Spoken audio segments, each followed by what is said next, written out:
दोस्तों, आज मैं आप लोगों से बात करने वाला हूँ टाइम डायलेशन और लेंथ कॉन्ट्रैक्शन के बारे में, जो कि एल्बर्ट आइंस्टीन ने अपनी स्पेशल थ्योरी ऑफ रिलेटिविटी में बताया था।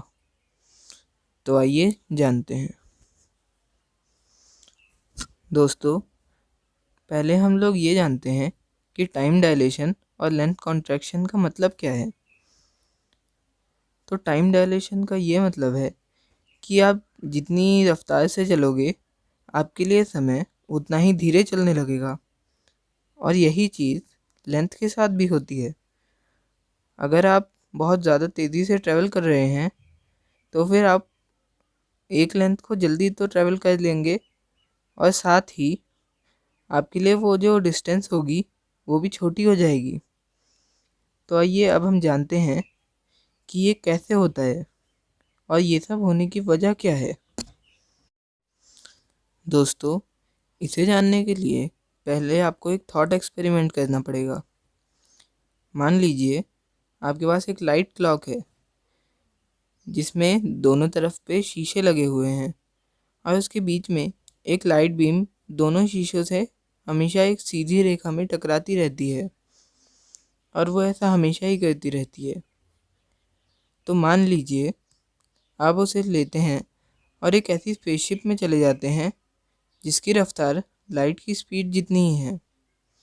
हालांकि अभी तक हम ऐसा कर तो नहीं सकते हैं, मगर हम ऐसा सोच सकते हैं। इसके बाद आप अपने किसी और दोस्त को भी एकदम वैसी ही लाइट क्लॉक दीजिए। चलिए, कैलकुलेशंस को इजी बनाने के लिए हम लोग दोनों मिरर की डिस्टेंस 3 लाख किलोमीटर ले लेते हैं, जिसकी वजह से जब लाइट एक मिरर पे टकराएगी तो फिर 1 सेकेंड होगा। तो पहले हम लोग चलते हैं जो लाइट क्लॉक हमारे दोस्त के पास है।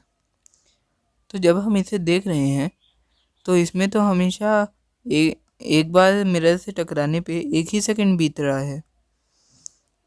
अब चलिए हम लोग उस लाइट क्लॉक पे चलते हैं जो कि आप स्पेसशिप में लेके गए हैं। तो यहाँ पे हम देख सकते हैं कि लाइट को ट्रैवल करने के लिए ज़्यादा समय लग रहा है। आप अंदर बैठे हुए हैं इसलिए ये फ़र्क आपको पता नहीं चलेगा, आपके लिए ये नॉर्मल ही रहेगा।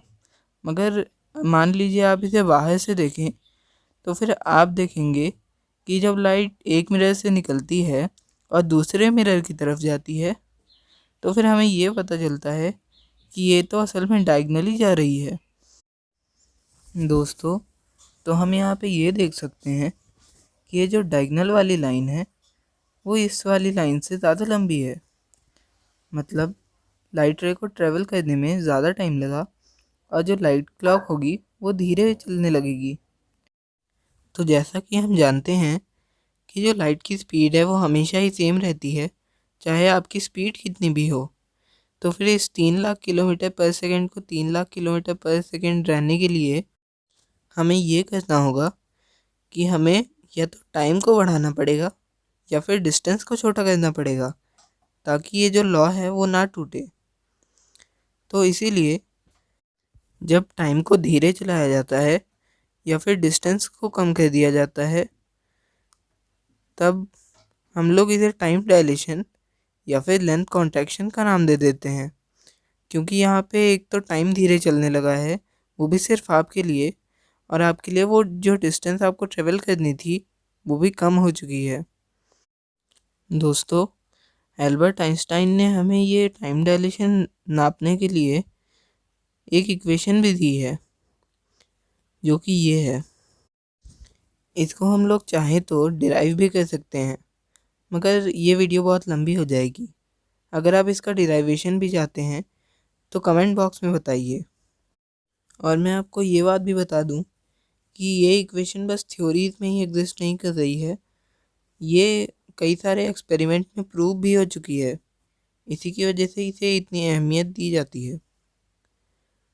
तो मैं आशा करता हूँ कि आपको ये वीडियो पसंद आई होगी। पसंद आई है तो इसे लाइक कीजिए, हमारे चैनल को सब्सक्राइब कीजिए और इस वीडियो को शेयर भी कीजिए। और अगर आपको कोई प्रश्न पूछना हो तो कमेंट बॉक्स में बताइए। Thank you.